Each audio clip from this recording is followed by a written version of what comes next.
The heavy brass key slid into the deadbolt of my mahogany front door, just like it had every day for the last 6 months. But it didn't turn. I jiggled the handle. The mechanism was entirely different.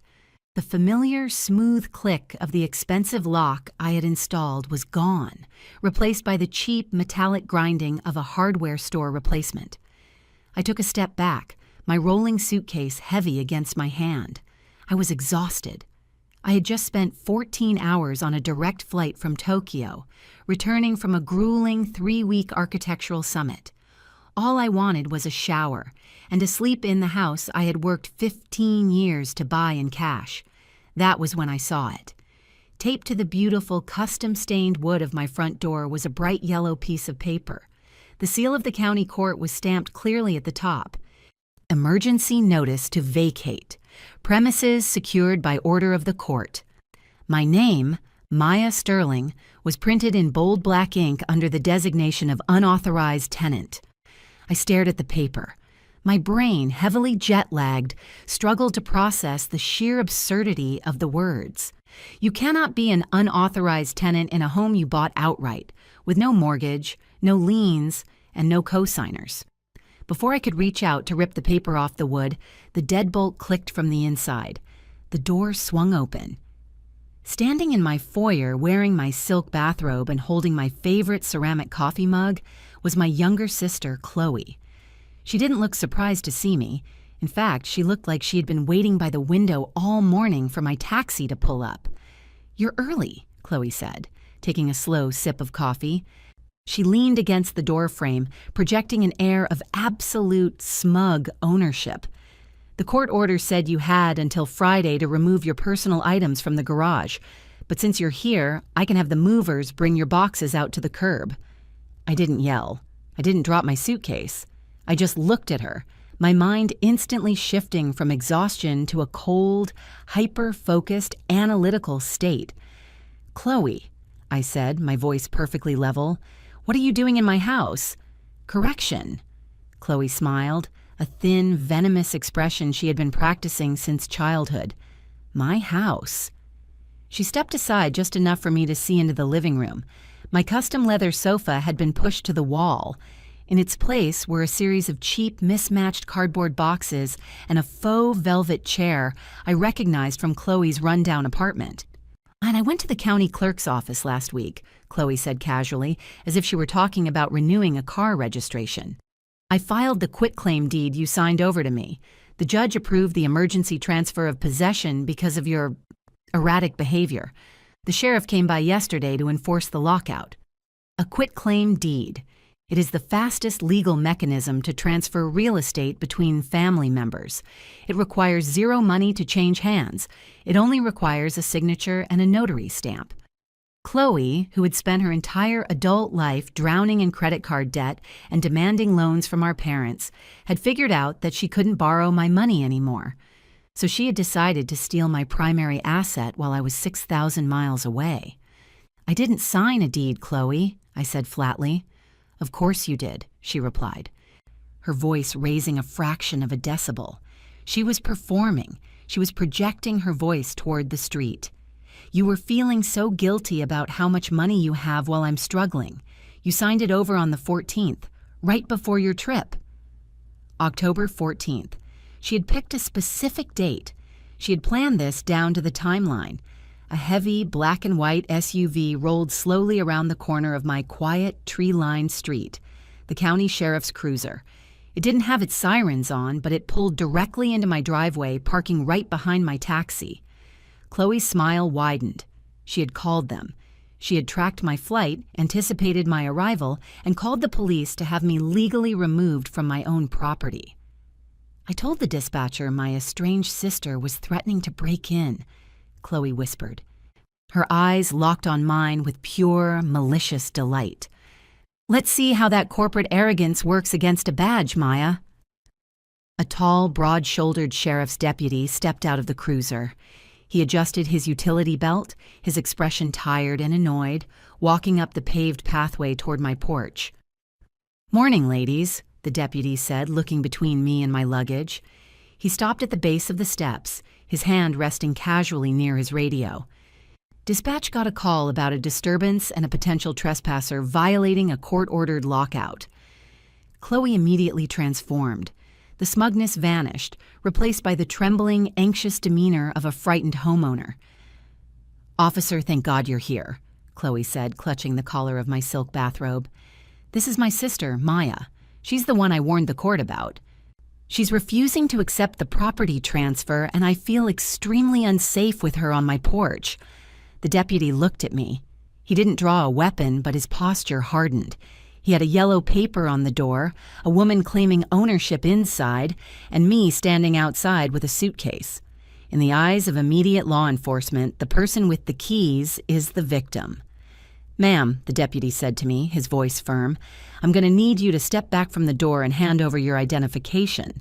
I didn't argue. Arguing with a police officer on a porch is how you lose control of the narrative. You don't fight paperwork with emotions. You fight paperwork with better paperwork. I let go of my suitcase handle. "Of course, officer," I said calmly. I reached into my travel tote.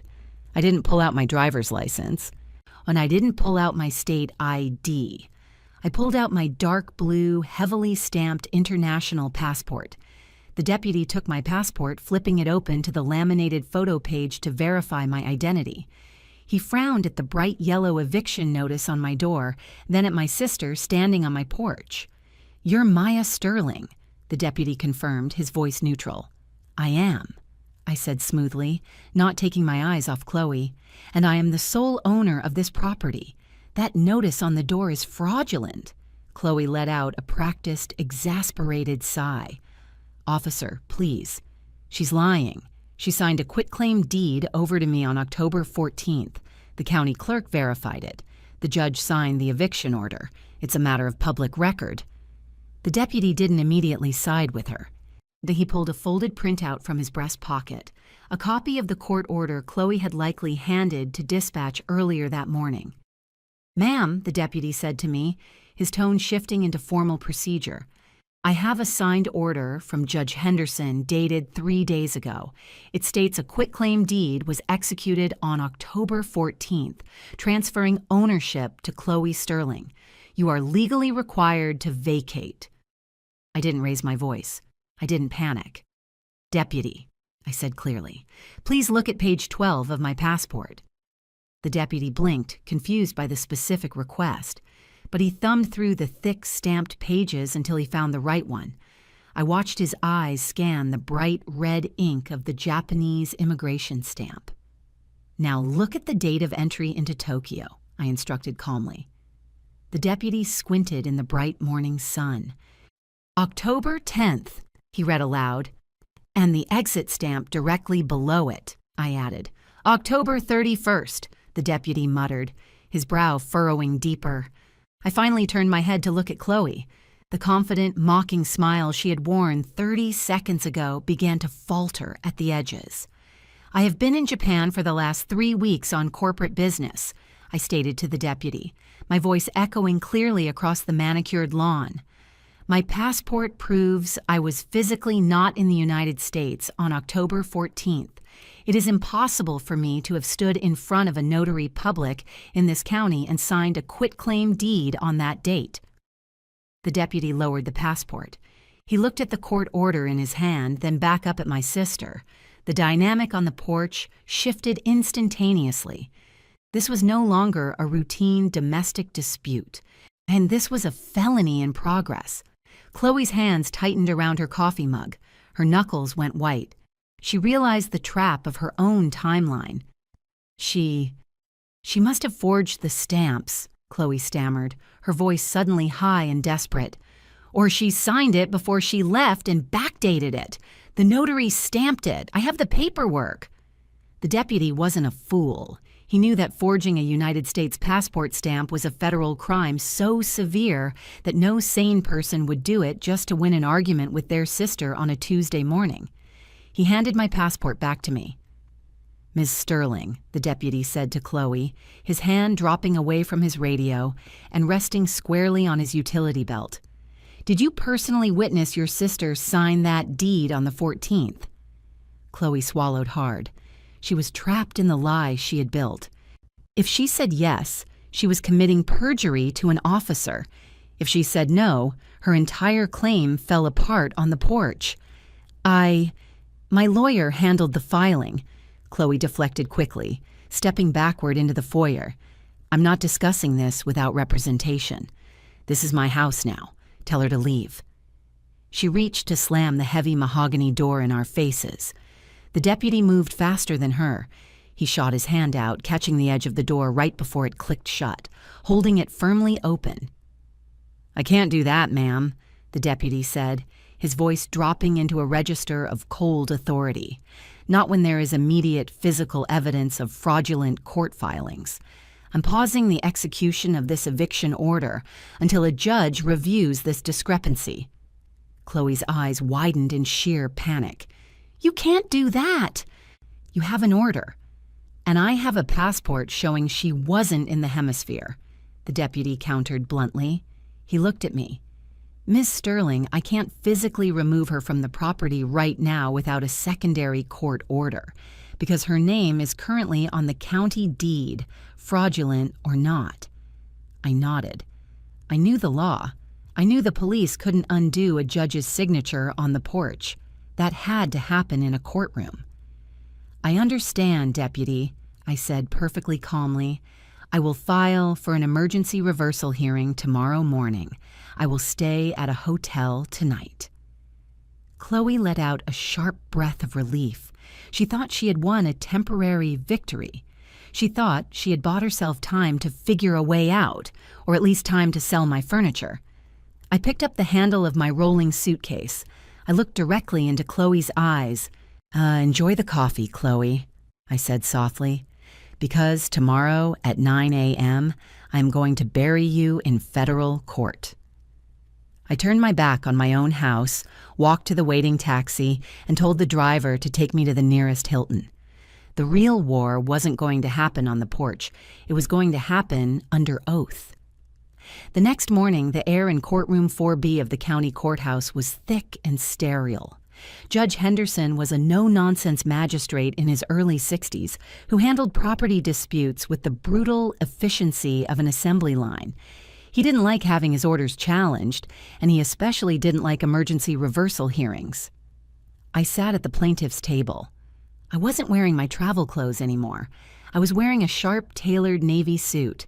I sat perfectly straight, my hands folded over the thick manila folder resting on the polished wood. Chloe sat at the defendant's table across the aisle. She had dressed for sympathy, a modest beige cardigan and slacks. She had also hired a cheap, sweaty strip mall attorney who looked like he regretted taking her retainer the moment he walked into the room and saw the icy confidence on my side. Judge Henderson banged his gavel once. Case number 44B, Sterling versus Sterling, the judge announced, his voice echoing in the large room. Motion to reverse an emergency eviction and vacate a quitclaim deed. Ms. Maya Sterling, you are alleging the deed recorded by your sister on October 14th is fraudulent? I stood up. I am, Your Honor. The signature is a forgery. The notary's stamp was acquired illegally. No, and the entire transfer is a criminal act of perjury. Chloe's attorney shot up from his chair. Objection, Your Honor, inflammatory language. My client possesses a fully executed notarized deed. The plaintiff simply regrets a generous gift to her financially struggling sister. Judge Henderson looked at me over his glasses. A notarized deed is a powerful piece of paper, Ms. Sterling. You have a very high burden of proof to claim forgery on a public record. I am aware of the burden, Your Honor, I said smoothly, which is why I did not come to argue about handwriting analysis. I picked up my manila folder. I didn't look at Chloe.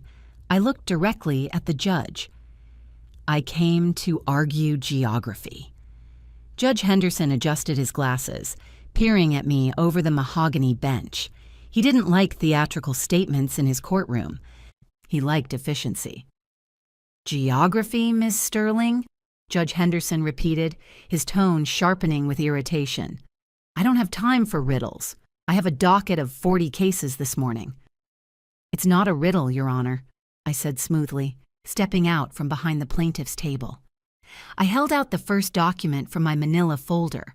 The bailiff walked over, took the crisp, brightly colored sheet of paper, and handed it up to the judge. Chloe's cheap strip mall attorney leaned forward in his chair, trying to read the header from across the aisle. Chloe sat perfectly still, her hands resting tightly on the defense table, the confident, smug mask she had worn on my porch yesterday starting to crack in the sterile light of the courtroom. This is an official copy of the quitclaim deed, recorded by the defendant. Are my sister Chloe Sterling, I stated, projecting my voice clearly for the court reporter to capture every syllable. Your Honor, please turn your attention to the second page, specifically the notary public's seal and the date of execution. Judge Henderson flipped the page. The deed is signed and notarized on October 14th of this year, he read aloud. It states that Maya Sterling personally appeared before the notary public in this county, provided state identification, and signed this transfer of property. Yes, Your Honor, I agreed calmly. It states I was physically present in this county on October 14th. I reached into the folder and pulled out a thick, bound packet of paper. I handed it to the bailiff. This, I said as the bailiff passed the packet to the judge, is a certified, then notarized affidavit from the United States Customs and Border Protection Agency, accompanied by my official passport logs. Chloe let out a sharp, involuntary gasp. Her attorney's head snapped toward her, his eyes wide. He hadn't known about the passport. She had lied to him, too.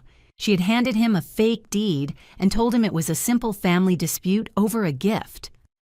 Judge Henderson opened the packet. He didn't read the first few pages. He flipped directly to the brightly colored official government stamps and the printed flight manifests I had highlighted in bright yellow ink. The courtroom was so quiet you could hear the hum of the air conditioning unit in the ceiling. As the federal logs demonstrate, Your Honor, I continued, my voice entirely devoid of emotion, which I boarded a direct flight from Los Angeles International Airport to Tokyo, Japan, on the morning of October 10th. I paused, letting the timeline sink into the legal record. I did not pass through United States Customs again until yesterday morning, November 1st, I concluded, looking directly at the judge. It is a physical, geographical impossibility for me to have stood in front of a notary public in this state on October 14th. Judge Henderson looked at the government stamps. Then he looked at the fake deed. Then he slowly, deliberately raised his head and looked at Chloe. It wasn't a look of judicial irritation anymore. It was the cold, focused glare of a magistrate who had just realized his own signature had been weaponized to commit a felony. Mr. Davis, Judge Henderson said to Chloe's attorney, and his voice dropped an octave, cutting through the room like a razor blade. Did you review this quitclaim deed before you filed the emergency eviction order on behalf of your client? The attorney practically leaped out of his chair, his face entirely devoid of color. He was sweating visibly under the fluorescent lights. Your Honor, I was retained only yesterday afternoon to defend against the reversal, Davis stammered, throwing his client under the bus with breathtaking speed. My client provided me with what she claimed was a legally binding, pre-recorded document. I had absolutely no knowledge of the plaintiff's international travel. Chloe stared at him, betrayed by the man she had paid to protect her lies. She stood up, her hands trembling violently. She abandoned the legal strategy and reverted to the only tactic she knew, emotional manipulation. Your Honor, please, Chloe cried, her voice cracking perfectly. She's twisting this. She promised me that house. She knows I'm drowning in debt and she has millions. She told me to get the paperwork ready while she was gone so I wouldn't be homeless. Judge Henderson didn't even blink. He had spent 30 years watching people lie on the stand. He didn't care about her tears. He cared about the perjury. Ms. Sterling, the judge addressed Chloe, leaning forward over the bench, Are you stating for the record that your sister instructed you to forge her signature and illegally obtain a notary stamp to execute a fraudulent property transfer while she was in Asia? Chloe froze. The trap was sprung. If she said yes, she confessed to forgery on the court record. If she said no, she had no defense for the fake deed in the judge's hand. She looked at her attorney. Davis looked away, furiously packing his briefcase. He was already calculating how fast he could file a motion to withdraw as her counsel before the State Bar Association got involved. I didn't wait for her to answer. I reached into my manila folder one last time. I pulled out a single sheet of paper with a colorful corporate logo printed at the top. I handed it to the bailiff. "Your Honor," I said, my voice completely flat and lethal. "While I was in my hotel room last night, I didn't just pull my travel records. I hired a private investigator to run a background check on the notary public whose stamp appears on that forged deed." Chloe's head snapped toward me, when the panic in her eyes was absolute. "The stamp belongs to a man named Arthur Vance," I told the courtroom. "Mr. Vance's notary license was suspended by the state 3 years ago for processing fraudulent auto titles." I looked at the judge, ensuring every word landed exactly where it needed to. "Mr. Vance also happens to be my sister's current boyfriend." Judge Henderson stared at the single sheet of paper the bailiff handed him. The courtroom was dead silent. The faint hum of the air conditioning was entirely drowned out by the heavy, suffocating weight of 3 separate felonies dropping onto the defense table: forgery, perjury, and a conspiracy to commit real estate fraud involving a suspended state notary. Judge Henderson slowly set the background check down next to my certified passport logs and the fake quitclaim deed. He didn't yell. He didn't bang his gavel. He simply looked at Chloe with the icy, terrifying calm of a man who held her entire future in his hands.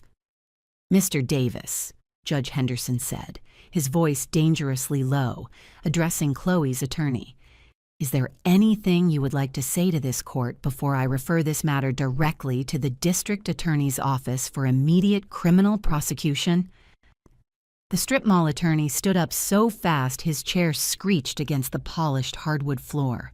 He was pale, sweating profusely, and actively backing away from Chloe as if she were carrying a contagious disease. "Your Honor," Davis stammered, his voice cracking, I move to withdraw as counsel for the defendant immediately. My client presented fraudulent documentation to this firm and actively concealed material facts regarding the execution of this deed. I cannot, in good faith, proceed." Chloe's head snapped toward him, her eyes wide with sheer panic. "You can't do that," she shrieked, her carefully constructed victim persona completely shattering in front of the judge. "I paid you a $5,000 retainer yesterday. You have to fix this. She promised me that house." Davis didn't even look at her. He kept his eyes locked firmly on the magistrate. "I will refund the retainer in full to the court registry, Your Honor. I had zero knowledge of this criminal conspiracy." "Motion to withdraw is granted, Mr. Davis," Judge Henderson ruled instantly, not taking his eyes off my sister. "You may step back from the table." Davis grabbed his briefcase and practically sprinted to the back of the courtroom, leaving Chloe entirely alone at the defense table.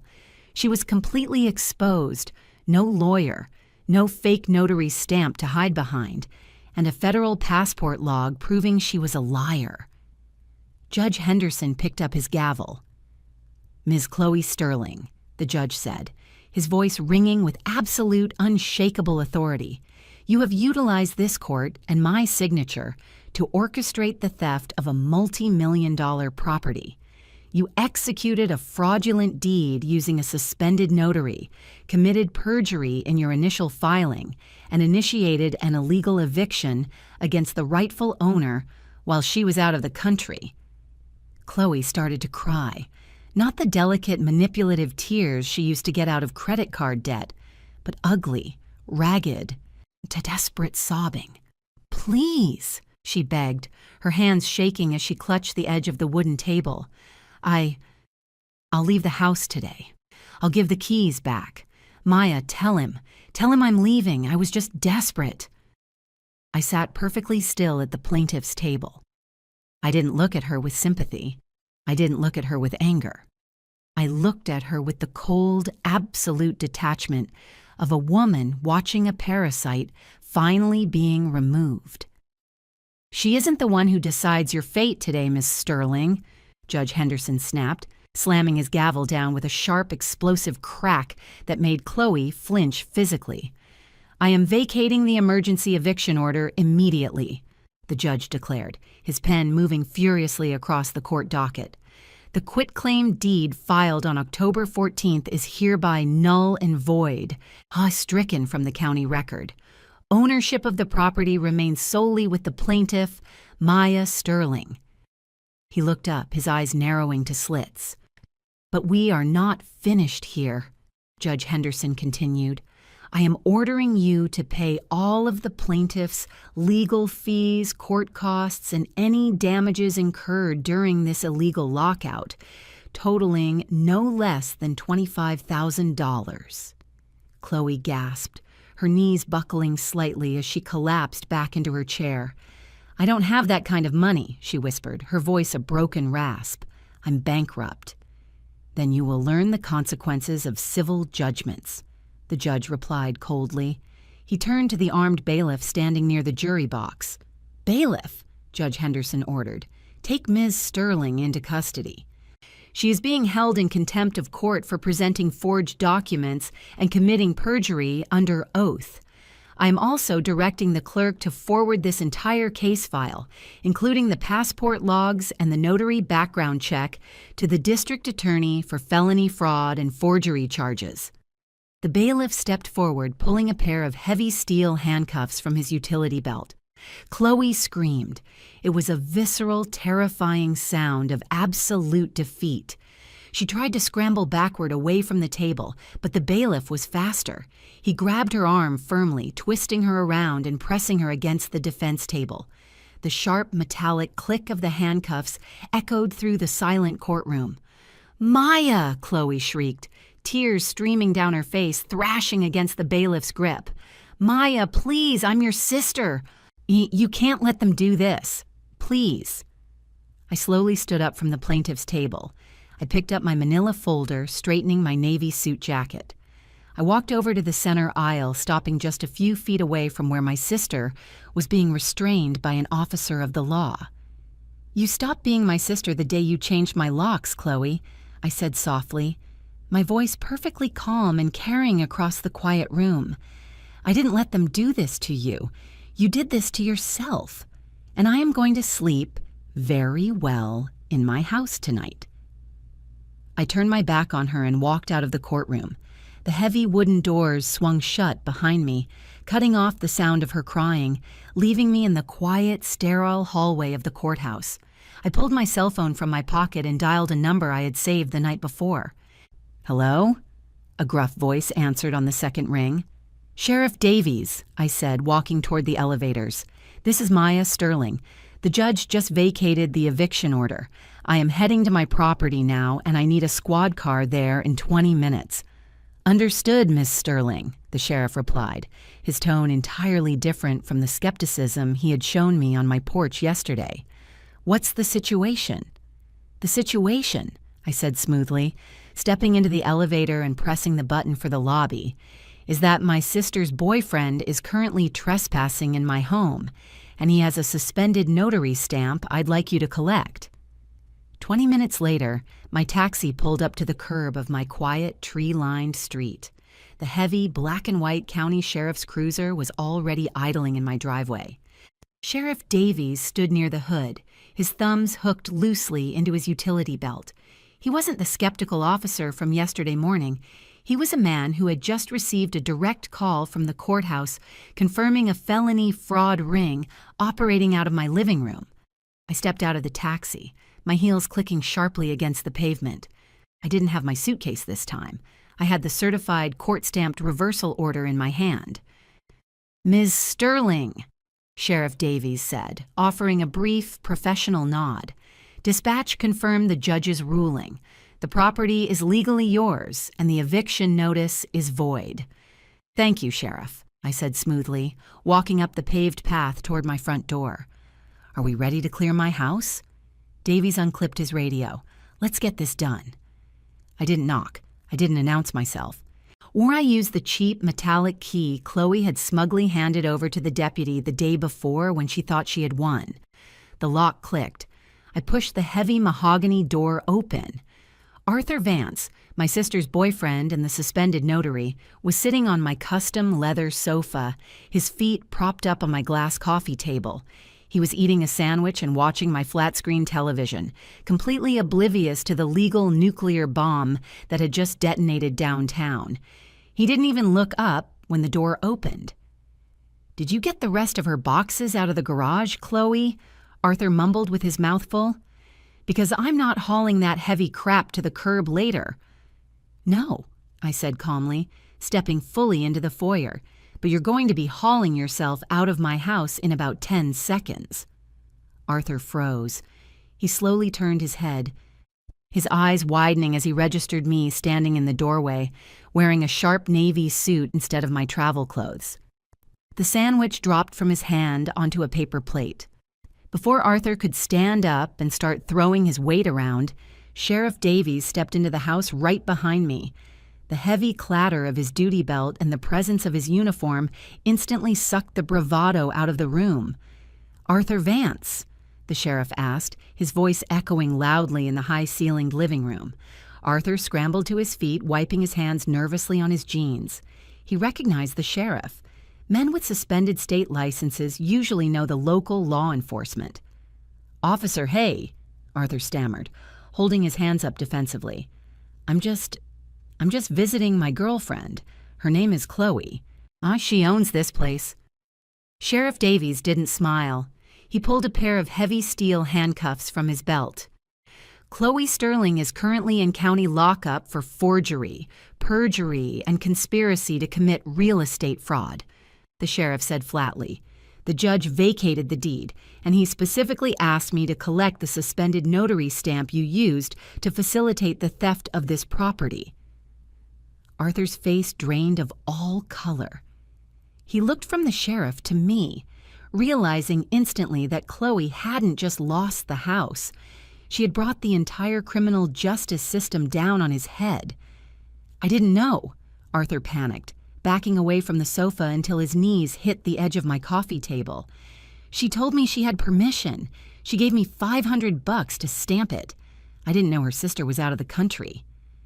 It was a beautiful, in desperate confession, blurted out in a blind panic. "You can explain that to the district attorney, Mr. Vance," Sheriff Davies said, closing the distance between them in 2 long strides. He grabbed Arthur's arm, spun him around, and locked the steel cuffs securely around his wrists. The sharp metallic click echoed through my living room.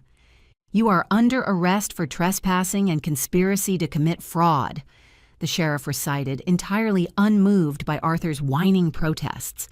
He patted down Arthur's pockets, extracting a small, heavy black pouch, the illegal notary stamp. Davies held it up, showing it to me before dropping it into an evidence bag. "Let's go," the sheriff ordered, physically turning Arthur toward the door. Arthur didn't look at me as he was marched out of my house. He kept his head down in total humiliation, and in his cheap sneakers dragging against my expensive hardwood floors. I stood in the foyer and watched the sheriff secure him in the back of the cruiser. I watched the heavy doors slam shut, trapping him inside the cage. Sheriff Davies walked back up the driveway, stopping at the base of the porch steps. "The house is clear, Miss Sterling," the sheriff said, offering a small, respectful tip of his hat. "We'll send a crew by later to collect the boxes she moved in, and I'd recommend getting those locks changed again before the day is out." "I have a locksmith arriving in 20 minutes, I replied, a genuine smile finally touching my face. "Thank you for your help, Sheriff." Davies nodded, walked back to his cruiser, and drove away. I turned around and walked back inside my home. The house was quiet. When the cheap cardboard boxes Chloe had stacked against the wall looked pathetic, stripped of their power to intimidate me. The faux velvet chair she had dragged into my living room was just a piece of trash waiting to be thrown out. I walked into my kitchen, ran the tap until the water was freezing cold, and poured myself a glass. I stood by the large bay window overlooking my backyard, feeling the heavy, suffocating exhaustion of the last 48 hours finally lift off my shoulders. I had built this life with my own hands. I had traveled thousands of miles, worked countless hours, and secured my future. And when a parasite tried to steal it while I wasn't looking, I didn't break. I used the weight of my own success, a simple stamped passport, to crush her completely. The doorbell rang. It was the locksmith. We were carrying a heavy metal toolkit, ready to install a reinforced biometric deadbolt on my mahogany front door. I set my glass down, took a deep breath of the quiet, peaceful air in my own home, and walked to the door. My house was finally secure, and my sister was never coming back. 3 months later, Chloe pled guilty to felony real estate fraud to avoid a lengthy trial. Because she had actively conspired with a suspended notary, the judge showed zero leniency, sentencing her to 5 years in state prison and ordering her wages garnished indefinitely upon release to cover the $25,000 in legal fees she owed me. Arthur took a plea deal and served 2 years for the illegal notary use. I never visited Chloe in prison. I never answered the desperate letters she sent begging for forgiveness. Instead, I hired a professional cleaning crew to scrub every inch of my house where she had been, installed a state-of-the-art security system, and went back to enjoying the quiet, unshakable peace of a home that belonged entirely to me. If your sibling tried to steal the deed to your house while you were traveling, how would you handle it? Would you have called the police immediately, or let them incriminate themselves in court like I did? Tell me your thoughts in the comments. If you enjoyed this story, leave a like, subscribe, and I'll see you in the next video.